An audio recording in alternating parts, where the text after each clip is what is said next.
ఏడుకొండలవాడ వెంకటరమణ గోవింద గోవింద అంటున్నాం. గోవింద అని పిలిస్తేనే పలుకుతాడు వెంకటేశ్వర స్వామి అంటున్నాం. ఎందుకు గోవింద అని పలుకుతాడు? గోవు విందు చేసింది కాబట్టి. ఆయన భూలోకం మీద అవతరించినప్పుడు ఫస్ట్ ఆయనకు ఆహారం అందించింది గోవు రూపంలోనే. గోవు క్షీరం ఇచ్చింది కాబట్టి ఆయన గోవింద అంటే వెంటనే పలుకుతాడు. ఇప్పుడు అటువంటి పవిత్ర పుణ్యక్షేత్రం మన తిరుపతిలో మనం ఉన్నాము. వెంకటేశ్వర స్వామి వారి గోశాలలో ఉన్నాము. ఇక్కడ రైతులు కషాయ కొట్లకు అమ్మలేక ఇక్కడ టీటీడీకి సమర్పించిన ఉచిత ఆవులు, అంటే ఉచితంగా వారు ఇచ్చారనమాట. ఆ ఆవులు ఉండే గోశాలలో ఉన్నాం. వీటన్నిటికీ బీడు భూములు లాంటి ఇట్లా మైదానంలో ప్రదేశంలో వదిలారు. గోక్షీరం ఇచ్చే ఆవులు అవన్నీ గోడ కట్టి అవతల పచ్చగడ్డి కూడా ఉంది. ఆ పచ్చగడ్డి ఉండే వాటిల్లో అక్కడ పెట్టున్నారు ఆవుల్ని. పర్వాలేదండి, ఇది ఓన్లీ టీటీడీ వాళ్ళ నిర్లక్ష్యం అని అనుకోలేము. మనం ఏం చేస్తున్నాము? సామాజిక ధర్మం ఏమి? ఖాళీ స్థలం కనబడితే గుడి కట్టేస్తున్నాం. గవర్నమెంట్ స్థలం ఆక్యుపై చేసి గుడి కట్టేస్తున్నాం.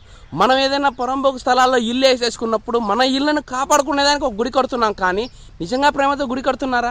ఒక్కొక్క గుడికి 10 కోట్లు, 5 కోట్లు, 20 లక్షలు, 30 లక్షలు డొనేషన్స్ 100 రూపాయలు, 50 రూపాయల లెవెల్లో కలెక్ట్ చేస్తున్నారే. ఒక గో సంరక్షణకి మీరు ఎన్ని రూపాయలు ఖర్చు పెడుతున్నారు? అమ్మని మీరు ఇంట్లో చితక్కొట్టేసి బయట వచ్చి అమ్మను బాగా చూసుకోవాలి, బాగా చేయాలని ఇచ్చిన ప్రవచనం లాగుంది మీరు చేసేది. గుడులను కాపాడే ముందు గో సంరక్షణ కావాలి. పీఠాధిపతులు కూడా గోశాలలో నిద్రిస్తారు. వాళ్ళకి అక్కడే పవిత్రమైన క్షేత్రం. పవిత్ర క్షేత్రం ఎక్కడుందిరా అంటే గోశాలలోనే ఉంది. యజ్ఞ యాగాదులు కూడా గోవును కట్టేసిన మరుసటి రోజు ఇస్తారు. నువ్వు ఒక ఇంట్లో గృహప్రవేశం చేయాలంటే ఫస్ట్ గోవుని తీసుకొని పోయి ఆ ఇంట్లో కట్టి దాంట్లో ఊరినల్లు దాని గోమేయము గోమూత్రము పడిన తర్వాతనే నువ్వు ఆ ఇంట్లో వేసేదని అర్హత వస్తుంది. ఇంత పవిత్రమైన గోవుని మనం ఏం చేస్తున్నాము? మనం పోషించలేమనేసి మనం కషాయ కొట్లకు అమ్మేస్తున్నాం. నీకు ఒక సర్వే ప్రకారము అల్ కబీర్ అనేది ఒక సంస్థ మెదక్ డిస్టిక్లో ఉంది. తిరువనంతపురంలో ఒక గోశాల గోవుల్ని కట్ చేసే కేంద్రం ఉంది. అరబ్ దేశాలకి ఎక్కువగా గోమాంసం ఎక్కడి నుంచి వస్తుందా అంటే పవిత్రమైన భారతదేశంలో నుంచే వస్తుంది. ఎందుకు అమ్మేసుకుంటున్నారు?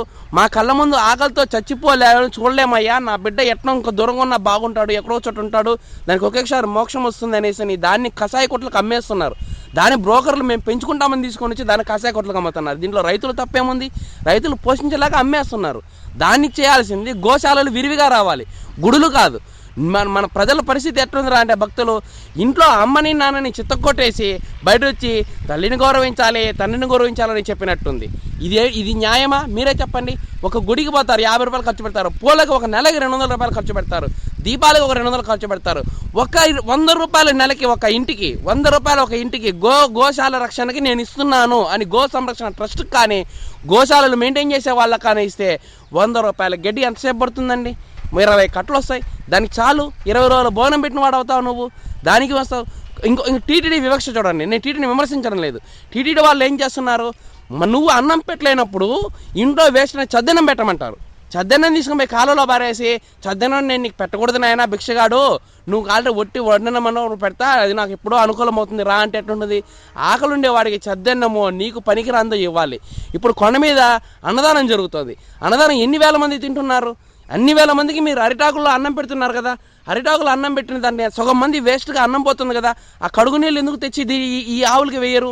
ఈ ఆవులకి ఎందుకు మీరు వేస్ట్ నీళ్ళు, కడుగు నీళ్ళు ఇవ్వరు? ఆ అరిటాకులు తెచ్చి దీనికి ఆహారంగా ఎందుకు ఇవ్వరు? మీరు పచ్చగడ్డి పెట్టరు, ఒట్టి ఎండిగడ్డి తింటాయి. వీటికి వ్యాధి వచ్చి ఈ మాదిరి పడితే గోవు ఎక్కడ బాధపడుతుందో అక్కడ ఆ నాశనం, ఆ పరిసర ప్రాంతాల్లోనే వర్షపు నీటి జాడ రాదు. ఇది వేదంలో సూక్తం.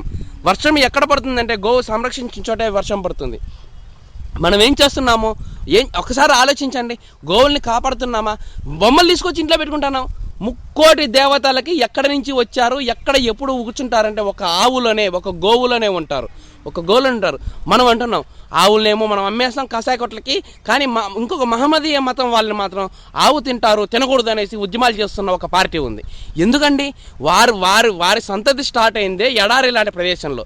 ఎడారిలో పాలిచ్చే జంతువుల్ని తినమన్నారు. ఎందుకురా అంటే ఎడారిలో ఇసుకలో ఎక్కువగా చనిపోయిన జీవాలు బతకలేవు. అక్కడి నుంచి రోగాలు, చనిపోయిన జీవాలు ఖననం కావు, ఆ ఇసుకలో ఖననం కావు. దానివల్ల రోగాలు వస్తాయి, మనుషులు నాశనం అవుతారని చనిపోయేదానికి సిద్ధంగా ఉండే పాలిచ్చే జంతువు ఒంటె.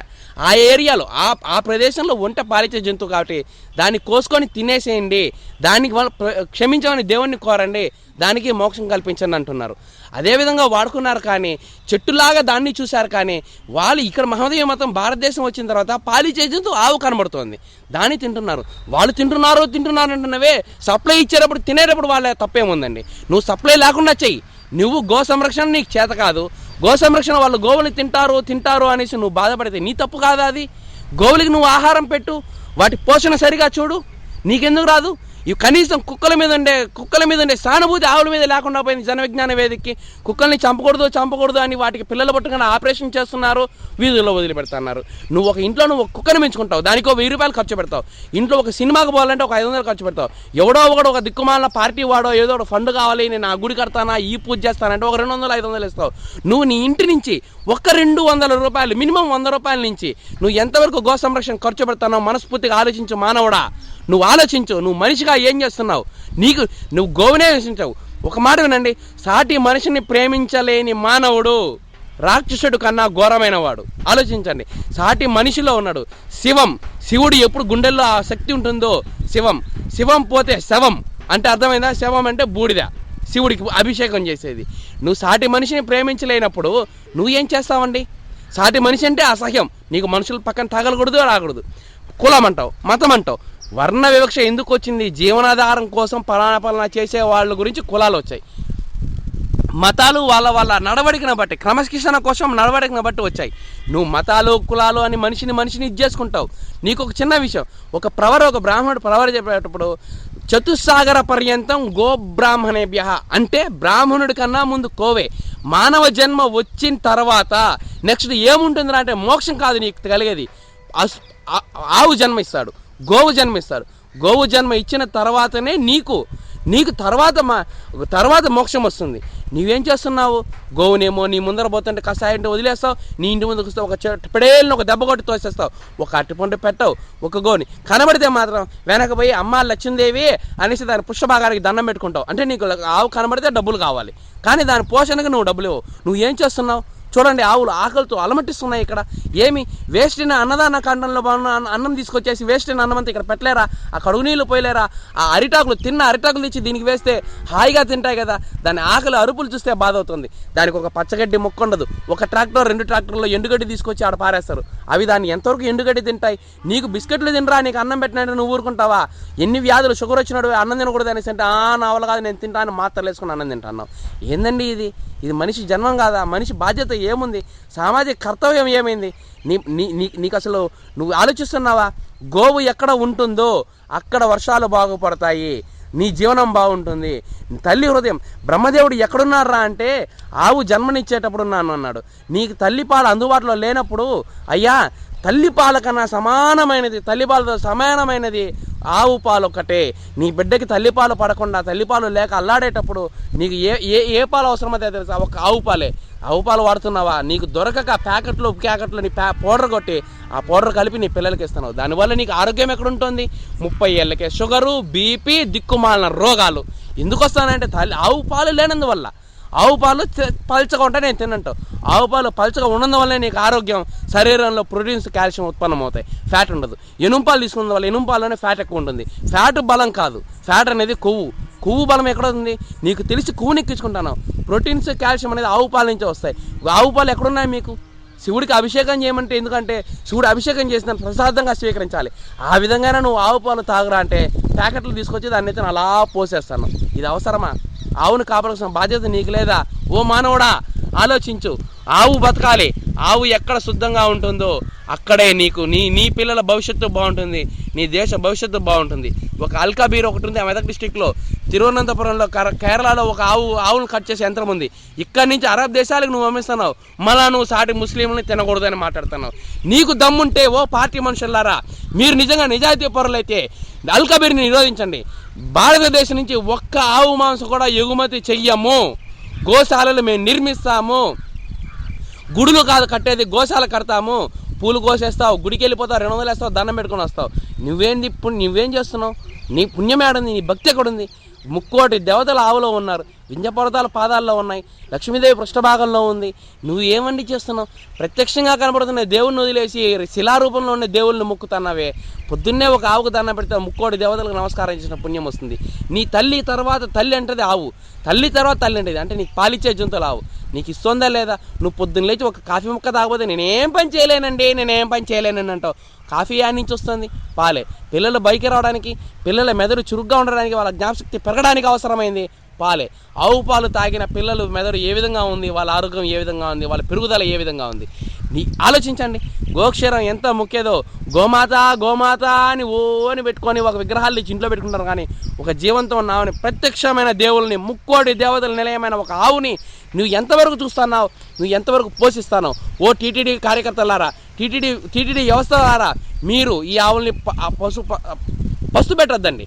మీకు అక్కడ వేస్ట్గా ఉన్న అన్నం వేస్ట్గా ఉంది, అరిటాకులు వేస్ట్గా ఉన్నాయి, అవి తెచ్చి ఇక్కడ పెట్టండి. ఒక అతను ఇంతకుముందు ఒక మంత్రి అన్నాడు, ఆవు అనేదే కొండ మీద గోశాల ఉండకూడదన్నారు. ఓ దిక్కుమాలిన మంత్రి, గోవింద అనేదే గోవు విందు చేసిందయ్యా. కొండ మీద గోశాలలు ఉంటేనే ఆ పవిత్ర స్థలం అనే పేరు వస్తుంది. గోశాలను గుడి పక్కన లెట్టిన కట్టిస్తావు నువ్వు, కానీ గోశాలను మాత్రం కట్టవు. ఇది నీకు నీ మూర్ఖత్వానికి పరాకాష్ట. ఎందుకు గోశాలను కొండలో ఉండకూడదు? కొండ మీద ప్రత్యక్షం బ్రహ్మాండమైన గడ్డి ఉంటుంది, చల్లదనం ఉంటుంది, గోవులు అక్కడ సుఖంగా ఉంటాయి. ఒక్క గోశాల నిర్మించి పైన పెట్టలేరా? శ్రీకాళహస్తి దేవస్థానం వాళ్ళు గుడి ముందర గోశాల పెట్టారు. ఎందుకు పెట్టారంటే గోవు ఉన్న చోటనే పవిత్ర స్థలం పేరు వస్తుంది. నువ్వు గుడి పక్కన లెట్రిన్లు, బాత్రూమ్లు, గెస్ట్ హౌస్లకి ఇచ్చిన పర్మిషన్ ఒక గోశాలకి ఇవ్వలేవా? గోశాల ఎందుకు కొండ మీద ఉండదు? కింద పెట్టినావు. పైన ఒక 10 గోశాలలు పెట్టండి. ఆ అన్నదానంలో మిగిలిన అరిటాకులు వేయండి, ఆ కడుగు నీళ్లు వేయండి, మిగిలిన వేస్ట్ అన్నం పెట్టండి. వాళ్ళకి ఆహారం అది కాదా? పెంచగడ్డి రాదా? ఇది వివక్ష తగదు. పాలిచ్చే జంతువులకు ఒకటి, దానం వచ్చిన జంతువులు. నీకు దేవుడు ఇచ్చినాడు, ఓ టీటీడీ వ్యవస్థ, నీకు దేవుడిచ్చిన అవకాశం ఇది. కసాయి కొట్లకు పంపించలేని రైతులు ఇచ్చిన ఆవులు ఇవి. తన బిడ్డల్ని నీకు దారిపోశారు. వీటిని పశువులతో ముంచుతాను. వీటి పచ్చగడ్డి లేదు, ఆహారం లేదు, ఇది లేలేక పడిపోయింది. దీని జీవితం ఇంకో దిక్షణాలు అన్నట్టుంది. ఇంతకన్నా ఘోరం ఇంకోటి ఉందా? ఆలోచించండి. ఆవుని సంరక్షించండి, దేశాన్ని కాపాడండి. భరతమాత అంటాం, గోమాత కూడా ఉంది. మన గోబ్రాహ్మణం, మన ఆవుని కాపాడలేకపోతే మన బతుకు వేస్ట్.